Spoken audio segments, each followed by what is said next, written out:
So again, we're trying to get basically that ordered pair, but again, in vector form. And what gives it away that it's a vector? Those V-shaped parentheses or brackets. So whether they call it U, V, W, whatever it might be, all right, they're giving us the magnitude or length and the directional angle. So what this used to be called was our R, and this is our theta. Okay, it's now going to be what is called our magnitude and theta. So one more time, what I advise you all to do before you even start is figure out what quadrant you're in, and very easily you can do that based off of your angle. 150 degrees, not quite 180, so you should know that we are here with a 30-degree reference angle, okay? Because we would have had to have gone 180 back 30 to get to 150 degrees. So that's nice because that is one of our reference angles.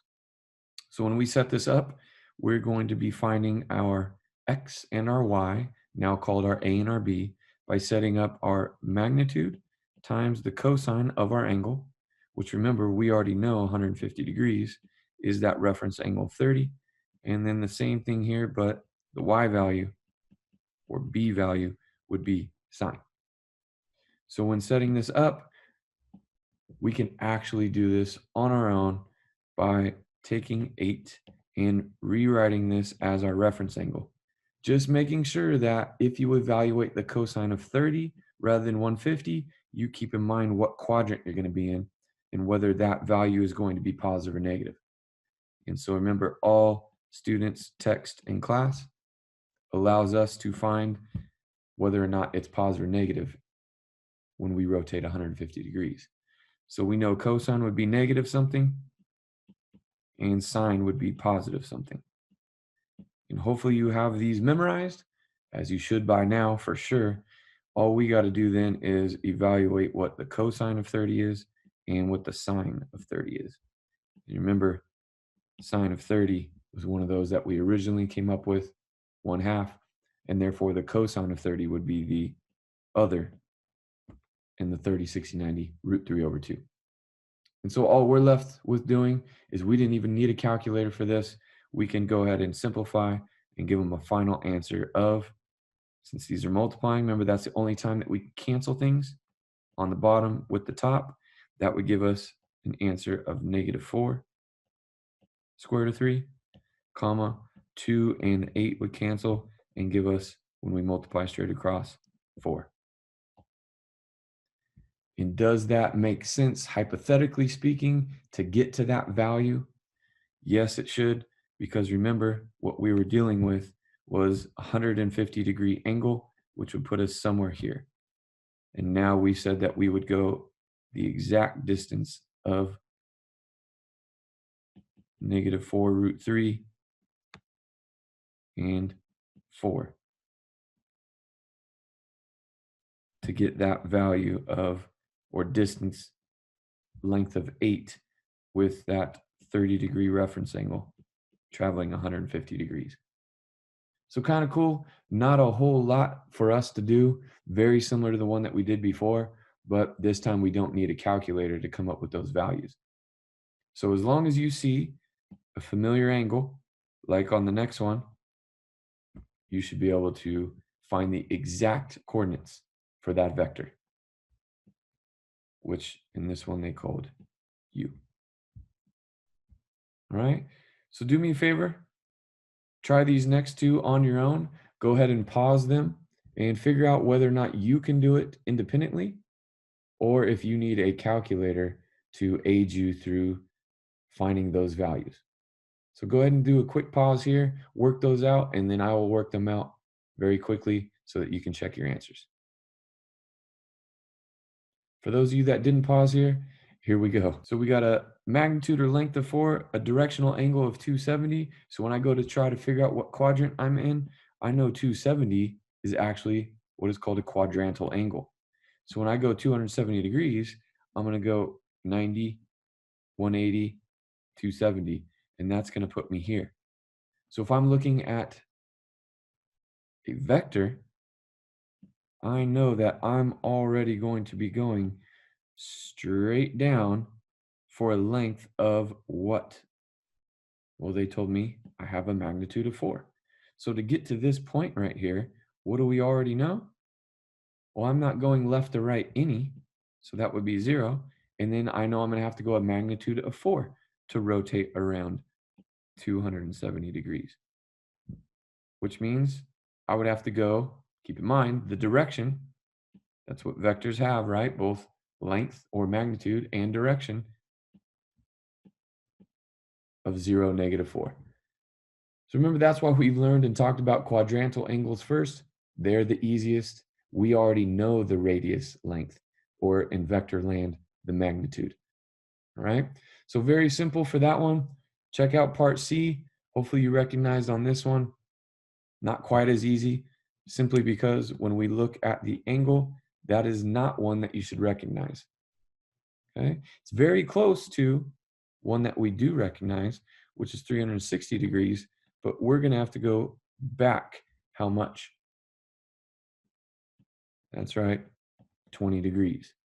So unfortunately, we have a reference angle of 20 degrees, but that is not one that we know. So when we try to figure out what's going to be what on this for our A and our B, we're going to set this up as our vector length or magnitude of 10 degrees. So there's my R cos theta, and then my R sine theta. And then I work this out. And like we said before, since it's not a reference angle, we're going to just use the angle that they gave us and punch this into our calculator. So when I do that, don't forget to multiply by the 10, which was our R, our magnitude length of that vector, and multiply it times the cosine of 340 and the sine of 340. And don't forget, what you also should already know is that X or A value that we're calling it should be positive, and then that Y value should be negative. So I already know that this should be positive and this should be negative. So if you're taking an exam or a quiz and you know the answers are already there, it's multiple choice, rule out any that don't make any sense. All right.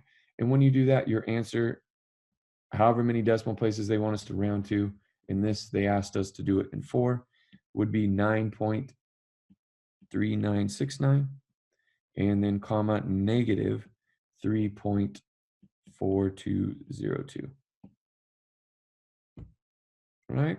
So not too bad. Those should be pretty simple for you. Conceptually, again, the only thing that has really changed in this chapter compared to all the ones that we've been working our way up to this is that instead of X, Y, and R, we have A, B, and the magnitude of our vector, respectively. So the next one, I just wanted to give you a little bit different look, all right? And ask you also to find something that we talked about that is very important, something that you will use in physics if you get there or need to take that class, about this thing called the dot product. Now notice I wrote the ones on the left as the A comma B as our ordered pair in vector form. And then in part B, I wrote it as I's and J's. Hopefully you know that this is the exact same thing as writing 2 comma 5. Because remember, I was actually defined as 2 times 1 comma 0. If we do exactly what we did before, we'd be taking that and then doing j, which we said was 0 comma 1, and we would just multiply this through and get 2 comma 0 plus multiplying, distributing that through 0 comma 5, and then adding the like terms again, I'd get 2 comma 5. So I don't ever want to do that again. So all I want to make sure is that you recognize that these are the same, because that's more work than I ever want to do. So whether they write it like this as an ordered pair in our vector form, or they write it like this, again, same thing. Just make sure that you know that. All right. So remember, the dot product was a little bit weird, a little bit different. it did not result in a vector, but we are going to get a result of some number, real number called a scalar. So in order to do the dot product, remember we're going to take these things, and so that I don't have to write these out again, I'll replace that comma with a dot. And we're going to take and first multiply the like terms. So 4 times -5, which will give me -20. And then I'm going to add that to the product of the other values of my vectors, which a -3 times a -8 would be a +24. And when I add those, I get +4. That's it. Again, it's just a new form. You have to know what this is asking, because if I ask you to find the dot product of two vectors, whether it looks like part A or part B, you need to know that this is what you have to do. Otherwise, yeah, it's going to be a pretty tough problem. Okay. So same thing over here on part B. I will take the X parts, or the A's, and multiply them together. So that would give me 20. And then I will take the B values, or the Y's, including their signs. So this would be a +5 times a -4, which would be -20. And I'm going to add those together. And this time you can see I get the real number 0. So not too bad. But remember, the last thing we talked about that we could also find would be the angle between these vectors. So here's our 6th and final example, and I'll give you 2 different versions of it. And then you guys just need to go and practice this stuff and try to keep it all straight with these new variables, doing virtually the same thing that we've always done. So finding the angle between the 2 vectors requires a little bit more knowledge. Remember, this was cosine of the angle theta. We would take the 2 vectors and find the dot product on top over the multiple of the magnitude. Now notice I put the dot very small down there just to remind myself that, hey, I'm multiplying those vectors, not the dot product. So remember, the magnitude is just a number. So we're virtually just going to take a number times a number down here. And so that would yield some number out.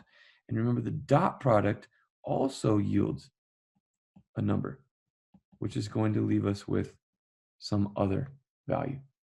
So be very careful when doing all this and keeping it straight.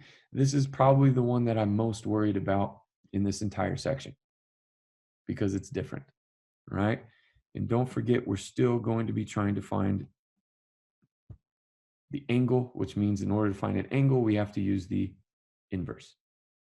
So setting up this form, I'm going to have to find the dot product on top, and then I'm also going to have to find the 2 values and multiply them on bottom. So we just practiced the dot product in the previous example 2 different times. This one's set up according to part A. So I will take and multiply the 5 and the 4 to get 20. And then plus, I will take the -12 and the +3 and multiply those and get -36. So on top, I'm going to have a value of -16. On bottom, you may have to do more work than me. It's totally up to you on how much you've memorized up to this point.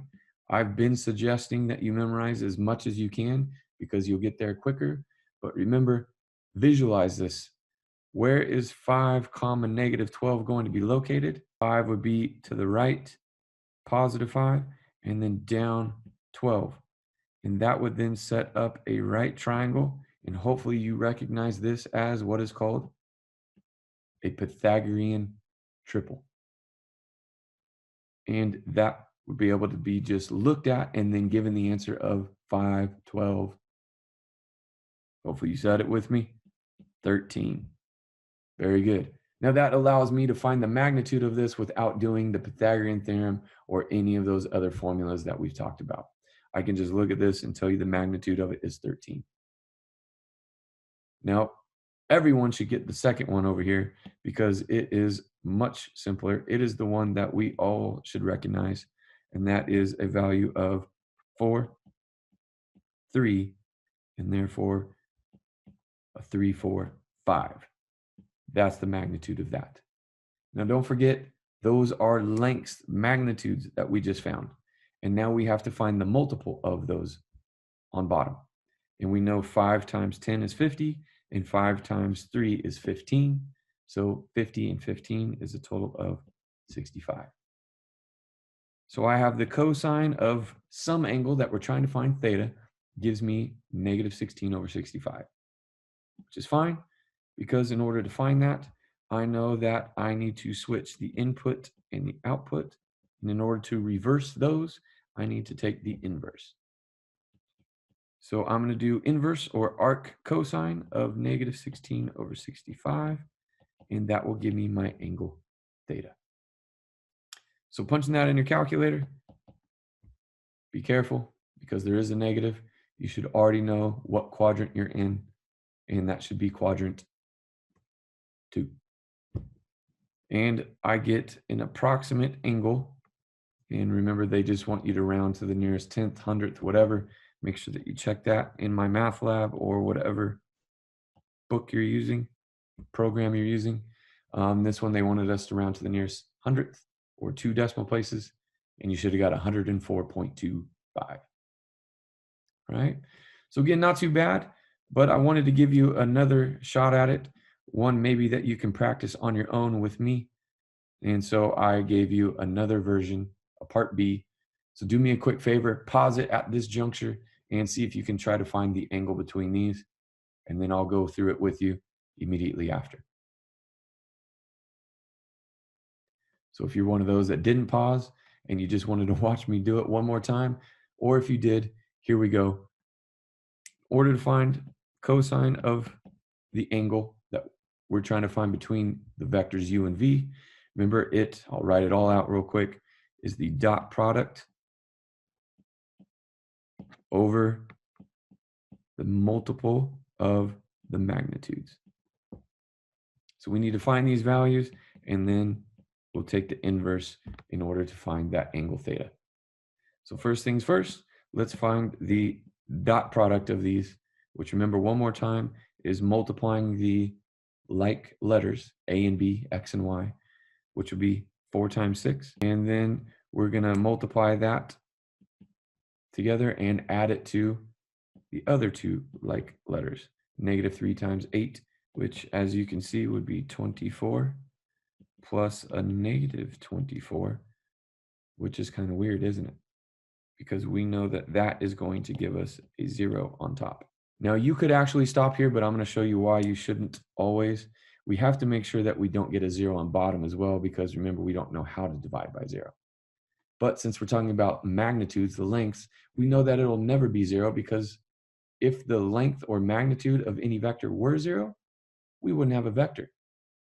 Just like we talked about a radius being 0, we'd only have a point. We wouldn't have a circle. So just real quick to make sure we know that the length of this is another 3, 4, 5. And we're going to multiply it times the length or magnitude of v, which, if you want to do the Pythagorean theorem, you can. I don't prefer to do more work, but I know that this is 6, this is 8. And so I could find this by doing the Pythagorean, or noticing that that is a 3 times 2 and a 4 times 2. So this would have to be a 3, 4, 5 times 2 to give me a value of 10, which when I multiply those together, I get 50. So if I want to actually solve for theta, I can go ahead and punch this in my calculator, or hopefully you already know where cosine is equal to 0. Remember, cosine is the x over the r, so my x would have to be equal to 0, which means we are located right there at 90 degrees. So whether you punch it into your calculator or you deduce that by prior knowledge, totally up to you. And we also want to give, because we like right angles so much, this a special name. And so anything that is equal to 90 for our vectors between them, we're going to call them orthogonal. So if you ever see that term, then you know that they're just talking about the angle between our vectors being right angles, 90 degrees. So just to show you, I already put that in our notes up here. There it is. Okay. So that's all I got for you. Hopefully you guys followed that. Very, very straightforward. All stuff that we've seen before. It's just a matter of using it in a different form. All right. You guys be safe out there. Have fun with this. Hopefully you're building more and more confidence mathematically.